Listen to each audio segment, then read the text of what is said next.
the shear bin. We're going to fill this hopper up, so we're at 22 bushels in that hopper. Yeah, so really like the controls actually. The comfiness is nice. The seat is awesome. Could use a back massaging seat like X9, but not a killer, don't worry.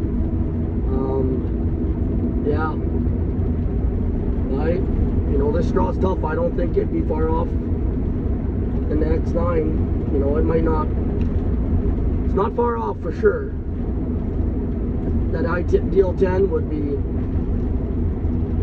in tough conditions would be really nice, I think. But no, this is, as it gets drier, we start picking up more speed, and the losses are great. So I like how this system is too. You don't need a crazy long combine because they have, new hole in the case. All those big boys, they're all your rotors, and then they fall onto the grain pan and then go onto your sieves, where this is rotors, falls on your grain pan slopes back to the front, and your sieves start right under the front of your rotors. So you can make a shorter combine with more sieve space. I like that. Definitely like the way that design is. And I think, when it shakes, the grain pan shakes back towards the front of the rotors, it levels out the grain, and some fan takes some chaff out of it right off the hop. And I like that. Your sieves are full across. They're nice narrow sieves, good for canola. Canola likes narrow sieves. Wide sieves, not the best because you don't fill the sides up, proper. Narrow sieves are good for canola, and I think this is going to be a great machine in the canola. I really like how that grain pan's designed, and the sieves, how they start right under the front of the rotors. So I think, I think that's how you can get away with making a shorter combine with high capacity. What else? Oh, love. We haven't plugged the rotor yet, but when we do, I don't know how nobody else figured it out. Like, Case has hydraulic rotor reverser, that's beautiful.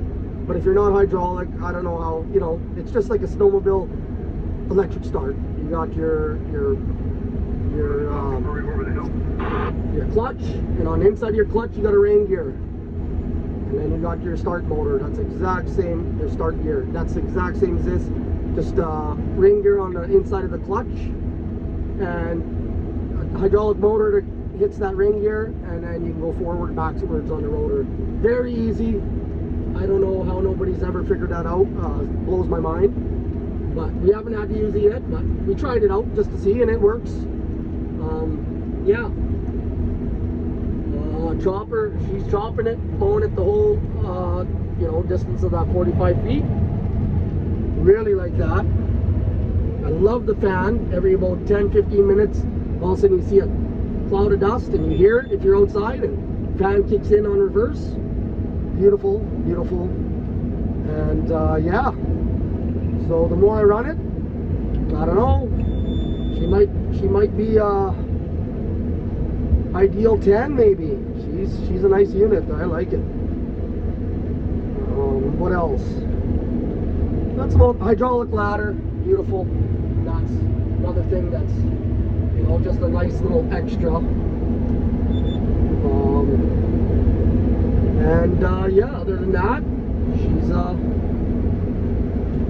we got for our straight cut header, we got our canvas speed. We put the feeder house on low. When you're doing wetter straw, I've always found that better. We put it on low, and huge difference, but once it gets dry and you're clipping, then you can put her back on high speed to feeder house. But when you're doing tough straw, we put her on low, and you gain capacity. What happens is it's taking it too fast and trying to overfill and the rotors are trying to rip it away quick, and it starts trying to go up the side of the rotors. So feed it in there a little slower, you actually gain capacity in wet straw, any combine. So yeah, and yeah, really starting to like it. But that's enough for today. Right on day 9 or 10 already, 0 problems besides the shear pin auger bolt. That was my fault, but right on. Tune in later.